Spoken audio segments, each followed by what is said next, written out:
Senador Luis Alberto Heber, ¿cómo le va? Buen día.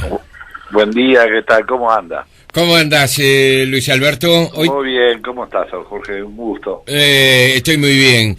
Hoy te llamamos por un motivo muy especial. Sí. Cumplís 30 años como legislador. Sí, no soy de los más viejos, pero soy de los más antiguos en la casa. Sí. Algunos dicen que sos el decano, ¿eh? Sí, no, la verdad que no hice la cuenta, porque en estos 5 años voy a cumplir 35 años en el Parlamento. Claro. Sos la única persona que ha estado en el Parlamento en forma ininterrumpida desde el retorno de la democracia. Sí, la verdad que es un orgullo, porque realmente el salir reelecto tantas veces confirma que, bueno, la gente tiene en consideración de que uno trabaja. Sí. Y que no las cosas no han sido tan malas. No, hay gente que a veces dice, hace tantos años que te pagamos un sueldo, ese tipo de comentarios un poco negativos. Sí. Yo, para mí, es una instancia de orgullo muy grande.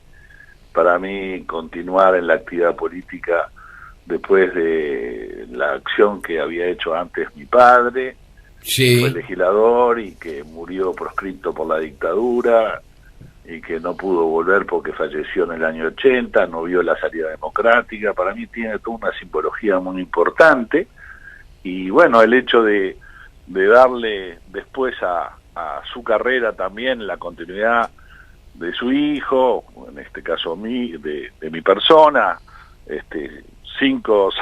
7 legislaturas, bueno, confirma de que quienes quisieron matar esa representación porque tuvo atentados, peleó contra la dictadura, estuvo preso, bueno, que su sangre siga 7 legislaturas es la confirmación de que la gente lo había puesto a él en esta posición, y que su sangre continuó también la acción que la lucha de la libertad y la democracia significaban, ¿no? Claro. ¿Lo tomaste como una herencia, Luis Alberto? No, una continuidad, un pensamiento. Somos 5 hermanos, yo soy el único que me dedico a esta actividad, y realmente la abracé desde muy chico, la mamé muy chico. Mi casa era un comité y me entraba gente y viví. No puedo hacer otra cosa porque realmente es lo que aprendí, aunque estudié facultad de medicina, que a veces no tiene nada que ver, y tiene, ¿no? Porque todas las actividades tienen que ver con la actividad política. Estudié 4 años de facultad, no seguí la carrera porque justamente falleció él, y bueno, quedamos huérfanos y teníamos que trabajar y mantener las cosas que teníamos y ocuparnos, y no pude seguir los estudios, pero realmente me dio la satisfacción la actividad política de poder seguir teniendo una voz, aunque sea la de su hijo, y en el Parlamento como rebeldía a aquellos que de alguna manera han atentado contra su vida, ¿no? Claro. Has pasado por duras pruebas, lo de tu papá, lo de tu mamá, nunca aclarado, nunca, pocas veces mencionado, por lo menos como se mencionan episodios que fueron también atroces durante la dictadura militar, ¿verdad? Pero en general son pocas las menciones que se efectúan para situaciones tan terribles como las que vivió tu mamá, por ejemplo, ¿no? Y toda tu familia. Jorge, yo no he hecho especial hincapié en el tema, porque si no parecería que uno usara eso en la vida política, y yo trato de... Sí, hacer demagogia con el tema.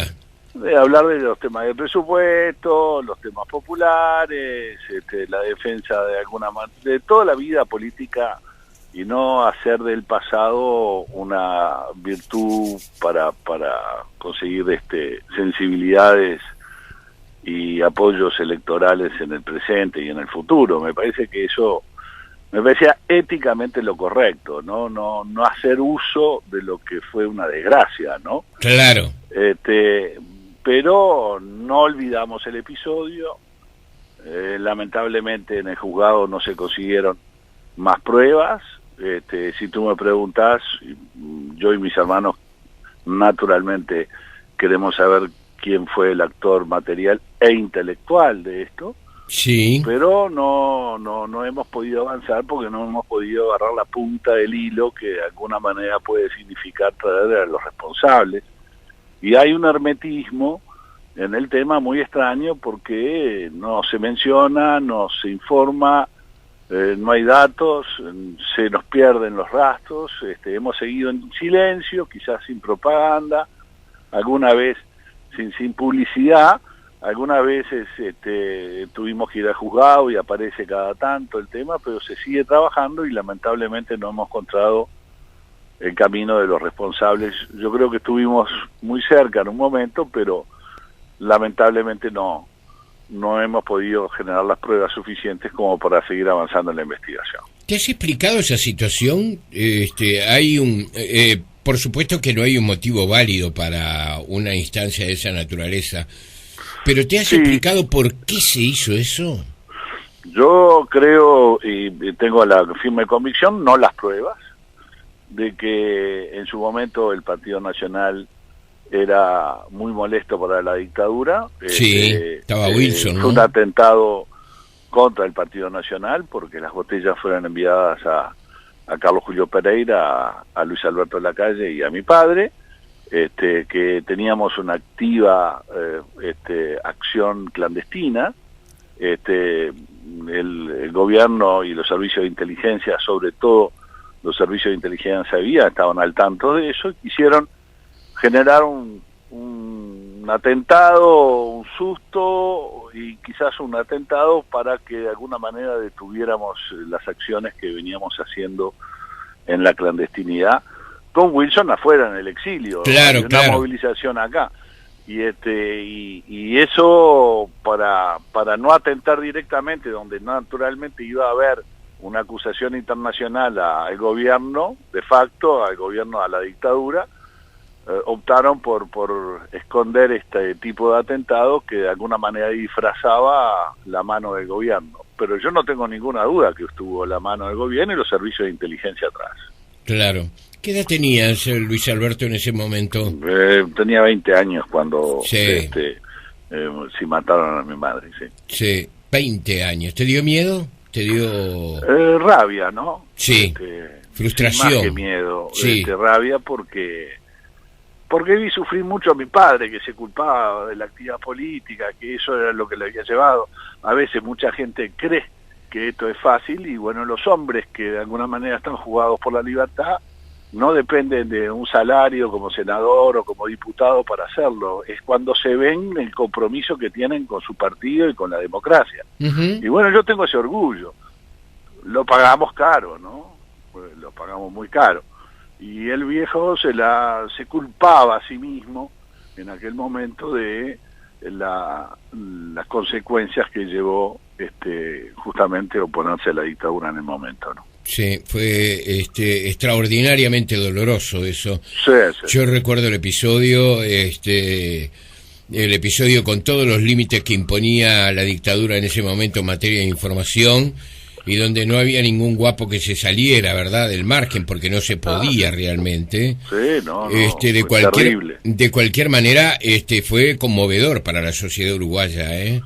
Sí, además fue rodeado, tú te acordás que se desfiló mucha gente para las pruebas caligráficas y para saber un poco quién había escrito la esquela y sí. Eso generó todo una conmoción por varios meses sobre esta situación. Pero después se pararon las investigaciones, se cambiaron a los que investigaban, se tapó. Sí. Y los que de alguna manera fueron responsables hoy ya no están, murieron, entonces es muy difícil encontrar quienes en definitiva se hagan responsables de quien detuvo las investigaciones en su momento, ¿no? Claro, debe ser muy especial convivir con eso, ¿no? Con la ausencia de respuesta para una gran pregunta. Sí. Mi padre siempre se preocupó de sacar las cosas y la conversación en la mesa cuando nos reuníamos en familia, de tratar de no tener odios. Claro. Él sostenía, y creo que con razón, de que si llegábamos a odiar por los hechos, vencían quienes atentaban, ¿no? Era un razonamiento muy noble, que buscaba justamente tratar de desprenderse del odio, y no lo tenemos. Claro. No tenemos odio. Claro. Sí queremos saber, ¿no? Claro. Sí queremos saber. Y a veces tenemos el temor de que si le ponemos rostro a la responsabilidad, quizás podamos odiar, ¿no? Sí, sí, sí. Claro. Es la condición humana. Es un temor por lo menos propio, no cumplir aquello de no odiar cuando todavía no tiene cara, no tiene rostro el responsable. Pero si lo tiene, quizás tenga en su momento, no tengo odio hoy, pero tengo temor a tenerlo. Claro. Luis Alberto, has tenido además en estos 30 años que ahora vamos a repasar un poquitito, ¿verdad? Sí. Has tenido también otras pérdidas inmediatas muy grandes. Perdiste tu compañera, perdiste a tu señora, quedaste con hijas chicas a tu cargo. ¿Cómo llegaste a compatibilizar las dos cosas? Porque Dios te saca y te da, ¿no? Yo soy creyente, estuve peleado con Dios y con la iglesia mucho tiempo, producto de las pérdidas sucesivas, pero me dio dos hijas maravillosas que realmente hoy ya tienen 24 y 22 años. Una se está por recibir, sí, de ingeniera química, la otra estudia biología. Sí. Somos muy unidos, me volví a casar. Tengo una magnífica señora conmigo. A veces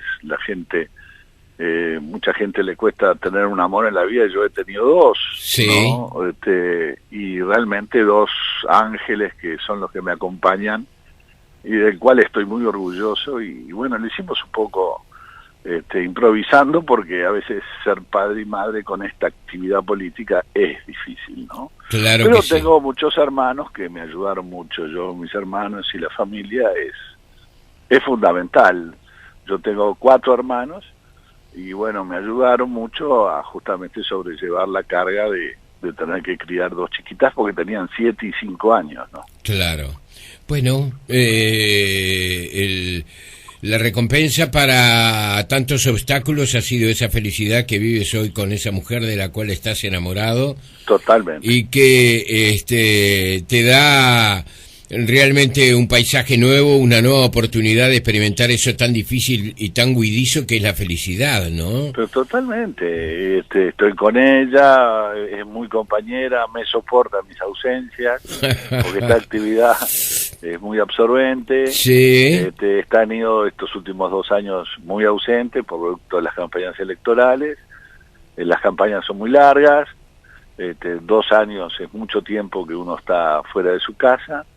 Y bueno, ahora tengo que ir pagando mis deudas en familia, de estar un poco más presente en los próximos años, lo que me resulta muy placentero, por cierto, ¿no? Sí, sí, sí. Los hombres que son responsables, que pretenden ser buenos padres, buenos esposos, en general, cuando han tenido tareas muy absorbentes, siempre se encuentran en deuda. Sí. Siempre se preguntan qué hubiera pasado si yo hubiera estado más tiempo. Exacto. Exacto, es así. Se ve que es un razonamiento que no es solamente mío, sino de mucha gente que tiene actividades absorbentes. Sin ninguna duda, Luis Alberto, sin ninguna duda. Y sí, pero de cualquier manera no te ha salido tan mal, ¿eh? No te ha salido tan mal. No, y haber constituido y rearmado una familia, que mis hijas, una se estaba por casar, tiene 24 años, creo que se casa este año, que tiene valores de trabajo, de dedicación, de solidaridad muy bien establecidos, la educación que uno le puede haber dado, a veces bastante ausente, pero con todo lo que rodea una familia numerosa, que le da, que le hace generar la estantería de los valores. Después ellos van poniendo los libros y sus propios conocimientos, pero con una estantería bien armada, en donde pueden generar su propia vida, y uno ya los ve volar y independizarse, y lo ve hasta con la nostalgia de haber tenido más tiempo con ellos cuando eran más chicos, ¿no? Que eso es algo que la vida no te devuelve, que lo devolverá cuando uno tenga nietos. Y claro. Por eso el estado de los abuelos es más lindo, porque es cuando uno se reivindica y dice, pucha, voy a disfrutar de mi nieto porque no disfruté de mi hijo. Sí. Yo siempre recuerdo una frase del doctor Sanguinetti que dice que los hijos son el capital, hay que cuidarlos, y los nietos son los beneficios que dan ese capital, por lo tanto hay que disfrutarlos. Y es una buena imagen realmente, muy ¿no? buena, sí. Es una buena imagen, ya te va a venir, Luis Alberto. Eso lo espero. Sí. ¿Cuál fue el momento, dirías, que más recuerdas en estos 30 años? Seguramente hay más de uno, ¿verdad? Pero ¿cuál es, desde lo personal, te sentiste que estabas atravesando una instancia, si se quiere, histórica para la vida del país? Bueno, el inicio en el año 85 fue muy fuerte, fue muy emocionante, ¿no? El hecho de haber entrado al Parlamento, yo había entrado unos días antes, que hablé con unos funcionarios, una vez ya electo, pero estaba cerrado el Parlamento, y entré con el diputado Machiñena y con el diputado Carlos Rossi, los dos fallecidos, lamentablemente, dos amigos, y entramos a la sala de la Cámara de Representantes, la sala de la Cámara de Diputados, que estaba cerrada durante 12 años, la miramos, yo me acuerdo que Carlos Rossi corrió hacia una banca, se sentó en la banca, porque había sido electo y él había sido muy militante, y dice, me voy a sentar acá. Ese entusiasmo que demostró Carlitos, y que lamentablemente era muy joven. Un accidente de auto se lo llevó. Una bombilla. El hecho bombilla. de ir tomando mate. Y un mal momento en plena carretera. En plena carretera tuvo un accidente fatal. Sí. Pero ese entusiasmo que era muy contagiante de Carlos Rossi, frente a esa pasión que tenía el flaco Machiñena, que era tan amigo, tan compañero, y elegimos los asientos. Yo me voy a sentar acá, yo me voy a sentar allá, y creíamos que íbamos a cambiar el mundo desde ahí, ¿no? Después la propia realidad te va moldando, te va llevando a que, bueno, las cosas no son en función de votar un proyecto de ley, y que no todo pasa por el Parlamento, y bueno, empezamos a darnos contra la propia realidad. Sí. Y empezamos a tratar de buscar otra solución, pero ese entusiasmo de ese primer día, cuando juramos, cuando votamos, porque en Cámara de Diputados no se jura, lamentablemente, creo que deberían de jurar también, y después cuando juré en el Senado de la República, cuando me senté en la misma banca de mi padre, ¿no? Que estuvo 2 años solamente de senador, porque después vino el golpe de Estado, y después nunca más volvió. Sí. Entonces el juramento desde la banca de él, y hasta ahora me siento en esa misma banca. Yo tengo esas simbologías, esas ¿Te cosas. ¿Te seguís sentando en la misma banca que utilizó tu padre? Sí. Qué bueno eso, Luis Alberto. Sí, debe tener un signo muy especial personal eso. Muy especial, y además tengo que recordar a Carlos Julio Pereira, que se sentaba en esa banca después de la apertura democrática, y yo le pedí la banca. Era don Carlos Julio Pereira, sí. No sé cuántos años de legislador. Un fenómeno el viejo. Sí, y entonces dijo, pero mi hijo, ¿cómo no voy a hacer? Y se corrió a un costado y me dejó en la banca que venía aceptándose por lo menos hacía 10 años. Sí. Y yo le dije que quería sentarme en la misma banca de mi padre, y realmente el viejo, don Carlos, yo no me gusta, me parece irrespetuoso decirle el viejo, porque don Carlos ha sido conmigo y con nuestra familia muy cariñoso, sobre todo con el caso que recién hablábamos de del asesinato de nuestra madre, que fue muy cercano y siguió el tema siempre muy militante. O sea que don Carlos ha sido un hombre muy cercano a todos nosotros y bueno, si tengo que recordarlo a él en especial. Claro. Además de mucha gente, por supuesto, a Sí, la calle Herrera y a todos los que de alguna manera. Y después cuando la calle Herrera juró en el año 90 y hizo el discurso en la Asamblea General, que para mí fue un momento muy importante, de mucha experiencia, de mucha esperanza, y que bueno, muchas de ellas, a pesar de las dificultades, se fueron dando en esos 5 años que para mí fueron inolvidables. Era diputado por el departamento de Rivera, pero era todo un tiempo donde, fíjate tú, Jorge, que yo había ganado la intendencia, pues yo no, la había ganado el intendente Martín, pero había sido un triunfo espectacular. Habíamos ganado la intendencia en Rivera, yo había salido reelecto diputado y además Luis Alberto Lacalle era presidente de la República. Era realmente el sueño del pibe. Uh-huh. Y con 30 años, y fíjate tú, yo tenía 31 años cuando salí reelecto. Sí. Y para mí era muy importante tener toda esa esperanza y todas esas ganas de hacer que uno tiene cuando es gobierno en lo departamental y en lo nacional, ¿no? Sin duda. La política, como tantas otras cosas, debe tener muchas frustraciones, debe tener también la sensación de satisfacción en muchas oportunidades. Hay un cierto descreimiento de la actividad política, no sé si tú lo percibís o si tú compartís. Sí. Por supuesto, Jorge, la actividad política, como todas las actividades, tiene cosas buenas y cosas malas.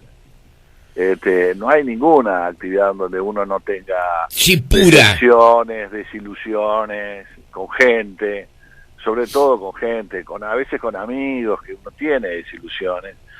Pero yo creo que nosotros, no lo digo por una alusión de carácter político, pero si miramos por la positiva, sí. Nos quedamos con las satisfacciones y no con las desilusiones. Uno tiene que mirar para atrás y bueno, yo he tenido diferencias, desencuentros, amistades muy grandes que uno las ha perdido, porque en esta actividad muchas veces se ven las cosas buenas y muy malas del ser humano. Sí, no es la única. Sí, no, las ambiciones de medidas llevan a veces a perder amistades, sí. Y eso es lo que uno lamenta, ¿no? De esta actividad, cuando uno tiene una amistad muy fuerte y uno la pierde en función de que se chocan los caminos o se cruzan los caminos y realmente a veces hay que tomar opciones pero uno mira para atrás y bueno, yo estoy muy tranquilo de mi accionar y estoy conforme conmigo mismo de estos 30 años. Entonces he tenido desilusiones, espero no haber desilusionado, que eso es lo que uno le busca tener en el final del camino, pero no es el final del camino el que tengo, pero sí. Tengo 57 años, todavía tengo mucho por delante. Sin duda, sin duda. Pero es verdad que indudablemente uno mira para atrás y yo no me arrepiento de ninguna de las decisiones que he tomado en el pasado. Pero a veces uno genera sin querer desilusiones. Bueno, a veces hay ideas equívocas o nosotros mismos actuamos de una manera desconcertante y generamos, tarde o temprano, todos los seres humanos generamos alguna desilusión en algún momento de la vida, ¿verdad? Lo bueno es eso que decías, has procurado no hacerlo, no desilusionar. Exacto, hay dos tipos de desilusiones. Las desilusiones que existen en función de los actos políticos que uno toma, bueno, son parte de la discusión. Sí. Y es parte de la vida política, ¿no? Hay sí. gente que coincide con las cosas que uno ha hecho y hay gente que no coincide, y habrá gente que se desilusionó en función de haber votado o haber tomado determinada posición que no coincide. Bueno, eso es parte de la vida política. Las desilusiones que yo me refiero son del aspecto humano. Sí. De haberse comportado bien, de haber tenido a veces disputas o pleitos con otras personas desde el punto de vista humano, y uno haber actuado conforme a que uno actuó bien. Las otras desilusiones, las de carácter ideológico, ponerlo entre comillas, de carácter de posicionamiento sobre distintas posiciones y hechos políticos que hacen, bueno, eso es parte de la vida. Yo no coincido con el 100% con nadie. Y a veces soy crítico y muy crítico de mí mismo sobre a veces que podía haber actuado mejor en alguna instancia o me pasé en otra, que a veces la misma pasión política a uno lo lleva a veces decir cosas que a veces se arrepiente en función del calor de la discusión, y a veces uno se pone un poco más agresivo de lo que debería, y bueno, y a veces uno tiene ese tipo de arrepentimientos, de decir, che, en este episodio no actué bien, ¿no? El que me importa, el que refiero es el otro, al del aspecto humano. Digo, no haberle fallado a un amigo, no haber fallado a valores que de alguna manera uno tiene, no haber sido alguien que ningún hecho puede justificar una traición. Sí. Bueno, ese tipo de cosas son las que yo me refería sobre las instituciones que no tengo, y espero que no haya habido una interpretación en el pasado de alguien cercano que crea que uno actuó del punto de vista humano mal, ¿no? Está comprendido. Luis Alberto, que tenga 5 años de muy buena gestión, ¿eh? Bueno, gracias. Te doy un abrazo grande. Por el reportaje. Estuvo bueno conversar contigo, el senador Luis Alberto Heber. Que tengas lindo día, ¿eh? Gracias, Jorge. Un abrazo muy grande. Para vos también. Chau, chau. Hasta luego.